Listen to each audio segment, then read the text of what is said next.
The baby wouldn't stop crying. Not from hunger. She'd nursed him behind the stables that morning, not from cold. She'd wrapped him in everything she had, including her only shawl. He cried from fear, and she didn't blame him. Every time the gavel slammed, every time another woman was dragged by the wrist across the makeshift stage behind the trading post, he tightened his tiny fists against her chest and whimpered like he already understood what was happening. Miriam stood in line, barefoot, her ankles swollen, her dress torn at the hem. A piece of chalk dust still clung to her skirt where they'd written her number. 7. She didn't know who wrote it. She hadn't asked. She'd been thrown off the wagon train a week ago, called a liar, a burden, a distraction. The leader had said she lied about being a widow, that her baby would slow them down, that she wasn't worth the food she was given. And when they left at dawn, they left her with nothing but her child and a trail of footprints in the dust. A trader picked her up 3 days later. He said he was being kind, that the trading post needed women, needed help, that someone would take care of her. She'd been too weak to refuse.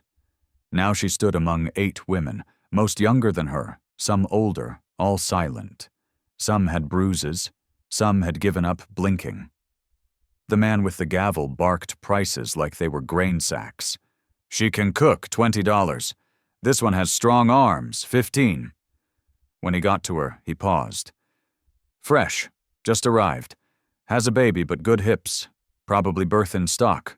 We'll start at 10. She clutched her child tighter. The crowd of men murmured. One snorted. 10's too high for a weeper. I'll give 5, someone called, if she drops the kid. The laughter that followed made her knees buckle. She tried to step back, but rough hands pushed her forward. Show your face, the trader snapped. She turned slowly, her eyes wide, cheeks flushed, but she held her baby like a shield. That's when the voice came, deep, firm, and from the back of the crowd. 15. Heads turned.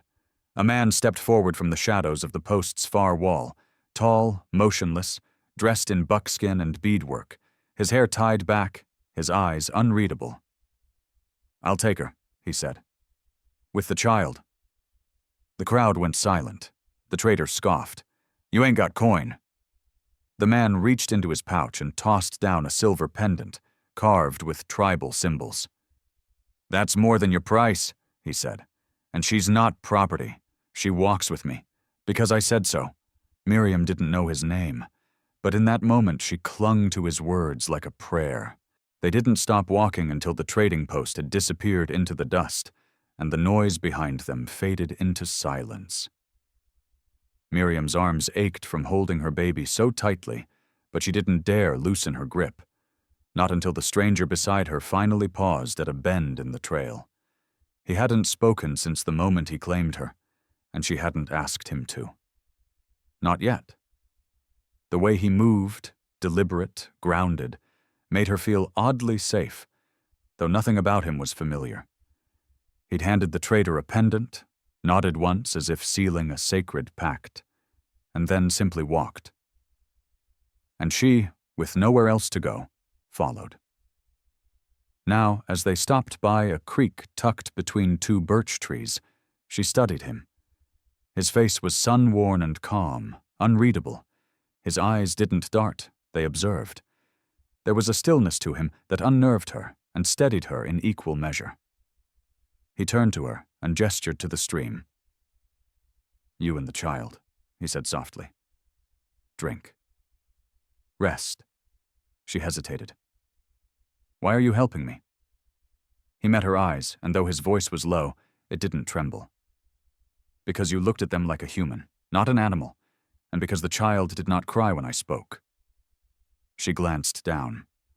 Her baby had indeed gone quiet, nestled now in the crook of her arm, fast asleep. She knelt by the water, letting the cold soothe her cracked lips and dirt-covered hands. What's your name? She asked. The man crouched beside her and scooped water in his palm. Tasanan, he said. It means the wind that returns. "I'm Miriam," she said, "and this is Thomas. He's almost 1. Tazanan nodded once, but said nothing else. She watched him pull dried meat and flatbread from a pouch and break it without ceremony, handing half to her. He didn't ask questions, didn't press for her story. She wondered if he knew how much that mattered. After they ate, he led her further off the trail, into a thicket where the trees grew thick and wild. There, hidden behind a moss-covered ridge, stood a shelter made of wood and earth, carefully built, quiet, temporary, yet strong. A place that existed because someone once needed to disappear. "You can stay here tonight," he said. "It is not much, but it is safe, and no one will follow you here." "Why me?" she whispered again. Tazanan turned back to her. "Because I saw you shake," he said, "but you didn't kneel." And for Miriam, those words meant more than kindness. They were proof that someone, at last, had seen her fight. The next morning, she woke to bird song and stillness, the kind that didn't exist near towns or trading posts, where shouting men and clanging tools always ruined the dawn. Here, the trees muffled the world. The baby stirred beside her, warm and breathing deep. For the first time in weeks, Miriam hadn't jolted awake in panic, but peace never came without warning. As she stepped outside the shelter, wrapping Thomas tighter in the shawl, she saw it. Smoke. A narrow black line against the sky, rising from the south. Controlled. Intentional. Not wildfire, not accident. A signal. She turned toward the ridge, and there was Tazanan, already standing at its edge, watching the smoke with a face carved from stone. "They're tracking us?" she asked. He didn't answer right away. "Number, they're warning us." "Who?" "The ones I stole you from." The words made her stomach twist. "You paid for me." "I didn't pay," he said. "I intervened." Miriam stared at him. "So they think I still belong to them."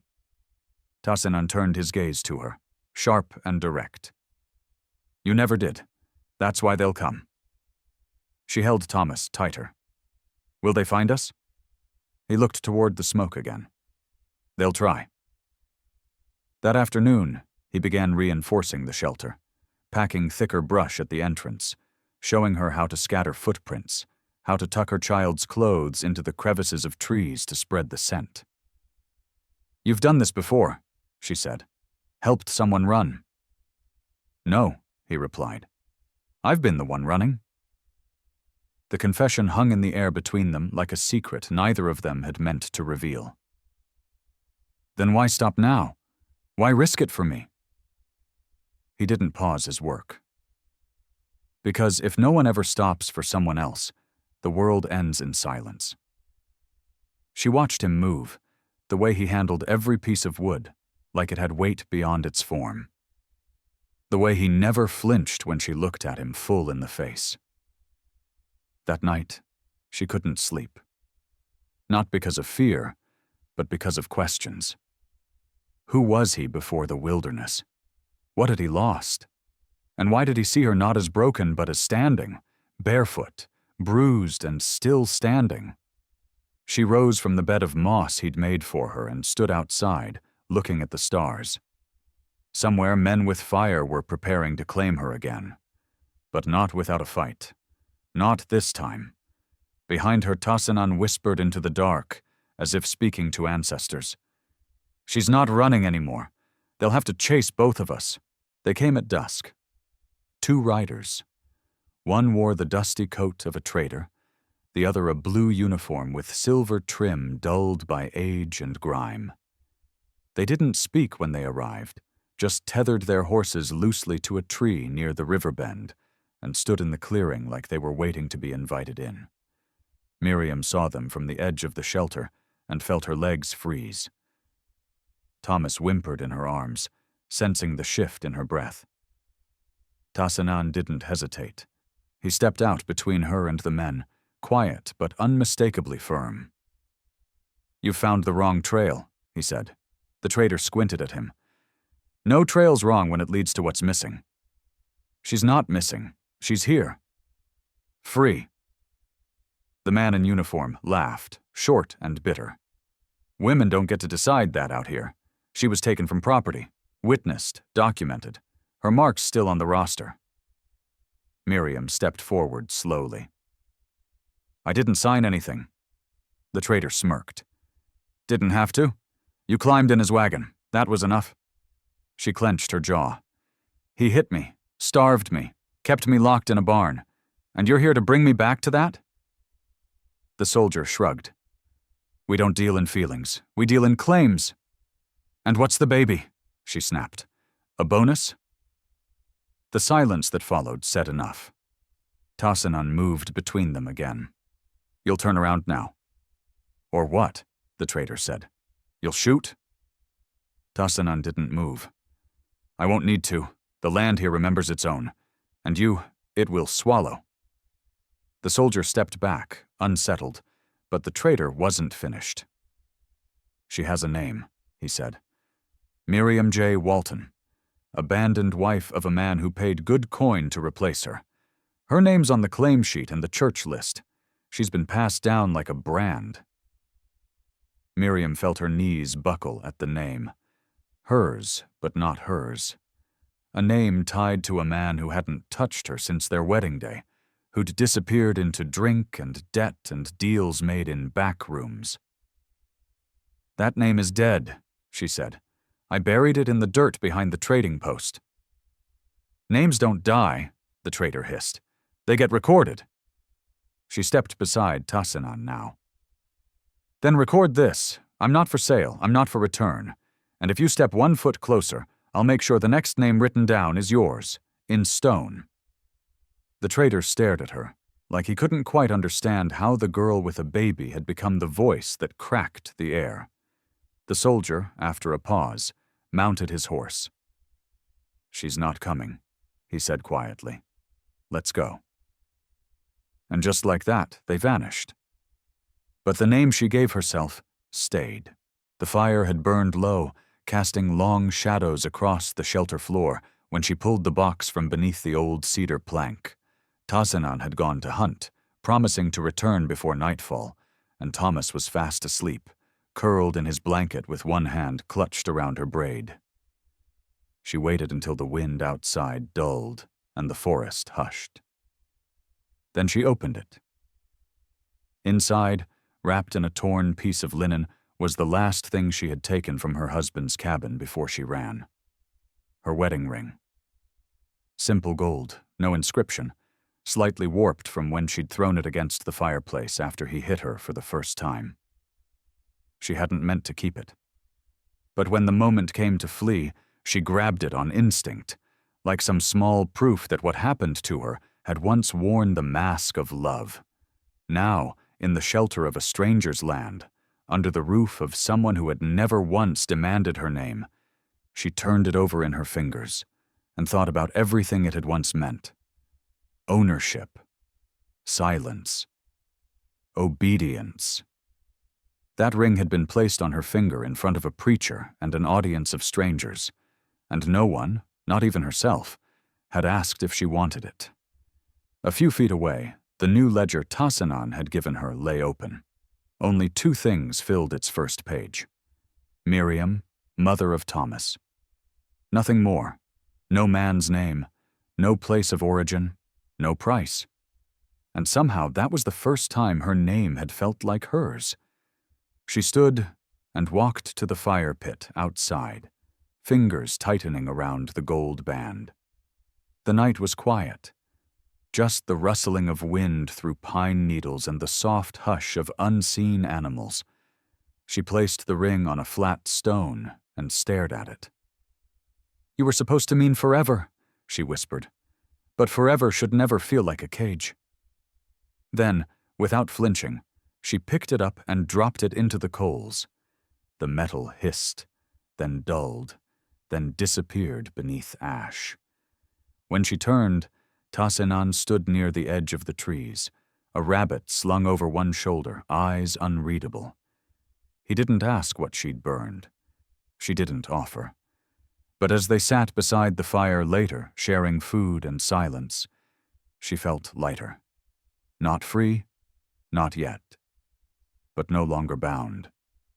And when Thomas reached out and touched her cheek in his sleep, her chest tightened, not with grief, but with something unexpected. Room. Space. A breath she hadn't taken in years. Tomorrow she would choose what name to write in the ledger's next line. But tonight, the fire was enough. The storm arrived without thunder, only wind and cold, and the kind of silence that made the trees lean in like they were listening.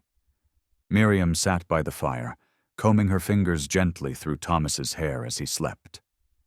Outside, the wind howled against the walls, but inside, the shelter held strong, solid logs, thick earth, and the quiet presence of the man who had never once raised his voice, even when the world tried to erase him. Tasinan sat across from her, sharpening a bone knife with careful hands. His eyes flicked to her, then to the baby, then back to the blade. She had watched him for days, always composed, always present, but tonight, something in his shoulders looked heavier. "You don't sleep much," she said softly. "Sleep is for those not hunted," he replied. She waited. Let the fire fill the pause between them until it cracked just loud enough to loosen whatever he held back. "You ever have a wife?" she asked. "Not out of curiosity, out of need, to know if she was the only one with ghosts." He didn't answer right away. Then, without looking up, he said, "I had a sister." She blinked. "What happened?" "The same thing that almost happened to you." Miriam didn't speak. Just let him continue, the way she wished someone had done for her. "They came after a raid," he said. "Traitors. She was 16. Promised peace in exchange for her silence. Took her in daylight while the village tended to the wounded. They left behind beads and blood." His voice didn't tremble. It didn't need to. "We tracked them. Found 2 of the 4. I gave her their names and a knife. She chose not to take revenge." "Why?" Miriam whispered. "Because she said surviving without becoming like them was revenge enough." Miriam looked at him, eyes stinging. "Did she survive?" "For a time. She married, had a child, named her after the river that almost took her." "And now?" "Now I wait each season for a letter that hasn't come in years." He met her gaze finally. "And I build shelters like this one, in case someone else escapes and doesn't know where to run." The silence between them wasn't empty. It was full of things no one else had stayed long enough to say. "You saved me," Miriam said. "No," he replied. "I only gave you somewhere to land. You were already flying." She reached across the fire, touched his wrist. Not a vow, not a promise, just presence. That night, the storm raged. But inside the shelter, the fire never dimmed. The air smelled like memory. Wet earth, cold ash, and pine still recovering from flame. It had been 3 days since the storm passed, and the trail had grown too quiet. Birds had returned to the ridge. The water in the creek ran clearer. But something inside Miriam felt a pressure she couldn't name. That morning, as she boiled herbs for tea, she saw Tasinan walking back from the ridge with a hawk feather in his hand. Straight, gray, and freshly dropped. He placed it gently beside the ledger, the page still marked only with her name and Mother of Thomas. "This means something," he said softly. "They've circled back." She looked at him. "The men from before?" "Number worse." She didn't need him to explain. The ones who didn't shout were always more dangerous. That afternoon he began packing quietly. Dried meat, bone tools, cedar ash, firestones. "We'll move north tomorrow," he said, "before the snow hardens the trail." Miriam didn't argue. She helped gather bark strips and folded Thomas's clothes into a smaller bundle. But as she folded the shawl, she stopped. "I can't run again," she said. "You're not running," he replied. "You're relocating power. What if they find us again?" "Then they'll find two people who don't kneel." She turned to him, eyes burning. "And what if I'm tired of surviving and want to start living?" Tassanan paused. "Then burn what's left behind. Take only what feeds your future." That night, she did just that. In the fire pit, she laid down the last pieces of her old life. The worn corner of the contract she once signed to marry her husband, the cloth from the trading post she'd kept out of fear, even the page from a prayer book that had told her obedience was holiness. The flames took it all. She didn't cry, not because she wasn't grieving, but because grief had finally changed shape. It no longer drowned. It cleared space. Later, as Thomas slept curled at her side, Tassanan knelt by the fire and drew 2 circles in the dirt. One small, one large. My people say we return to the ashes when we forget who we are. But we rise when someone remembers. "And who remembers me?" she asked. He looked at her, not with pity, not even with hope, but with deep, steady knowing. "You do. And now, I do too." That night, she didn't dream of the trading post or the men with numbered ledgers. She dreamt of hawk feathers and children running barefoot through cold creeks, unafraid.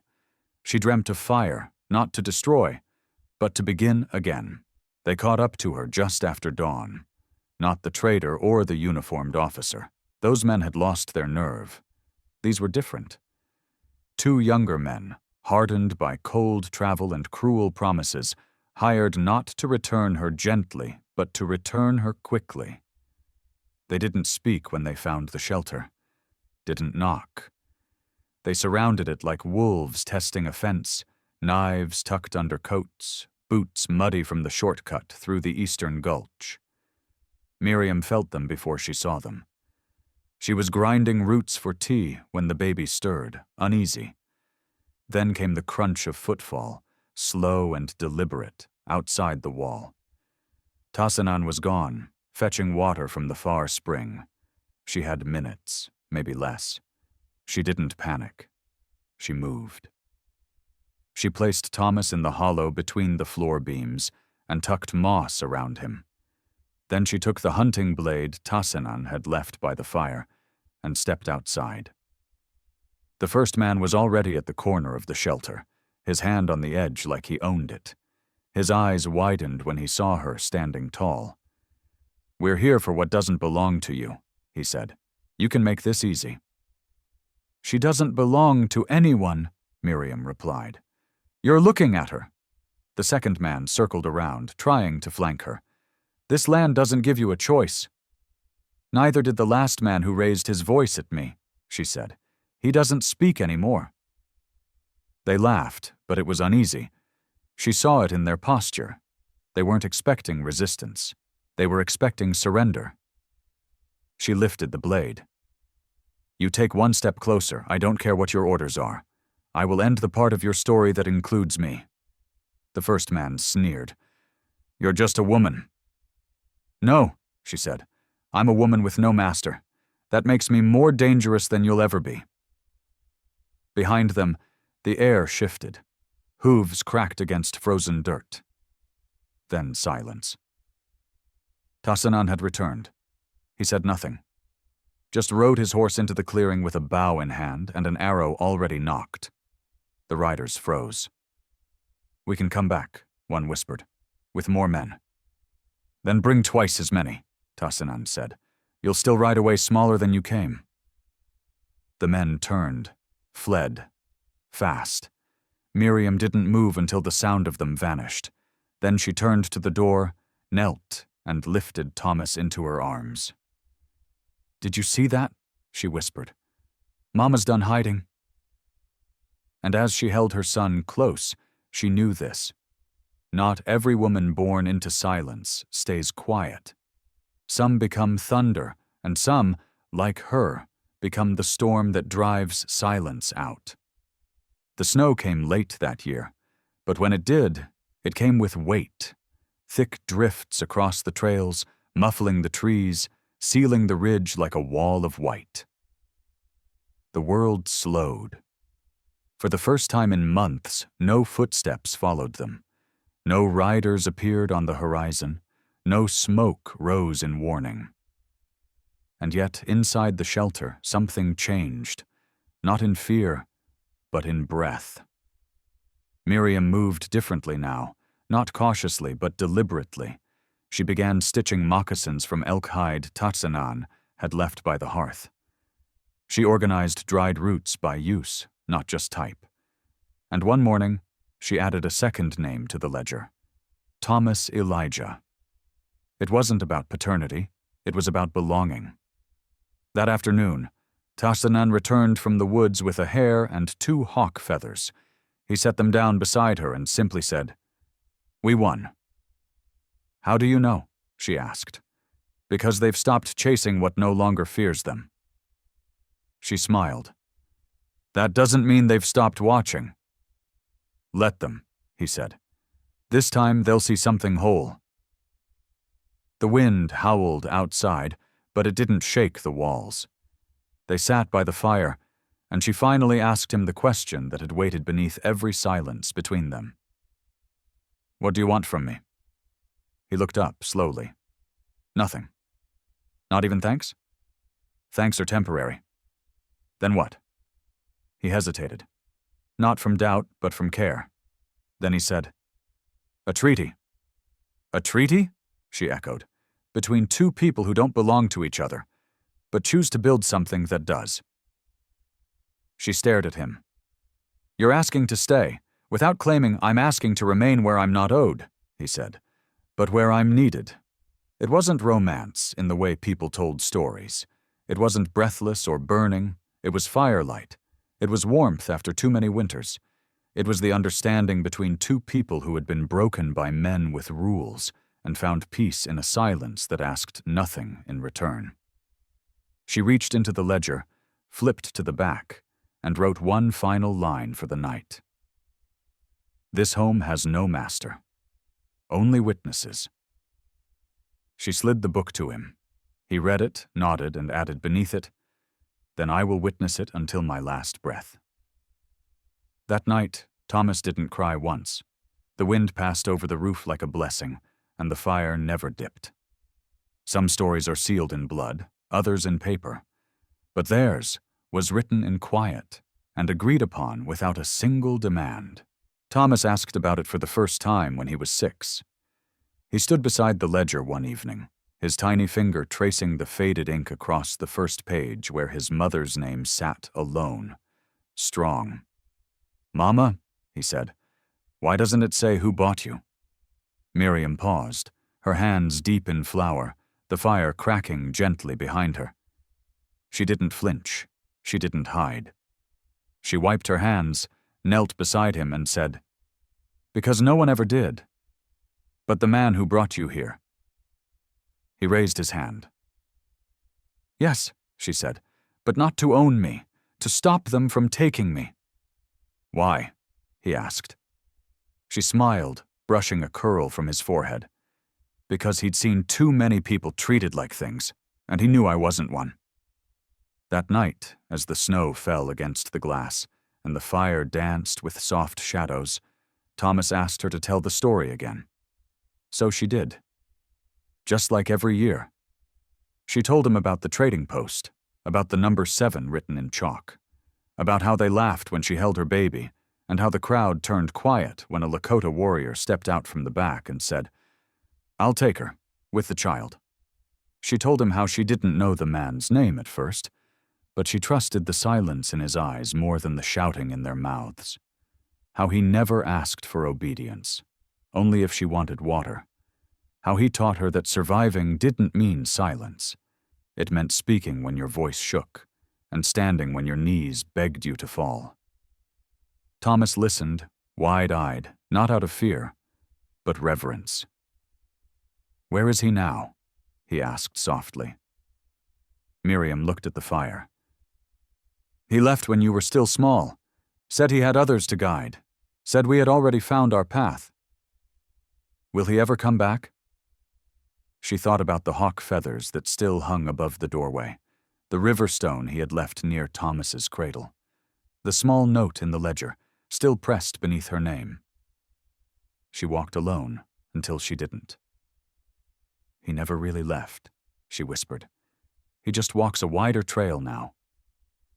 Thomas leaned against her shoulder, sleepy and content. You are so strong, he said. She smiled through a breath that trembled like wind through pines.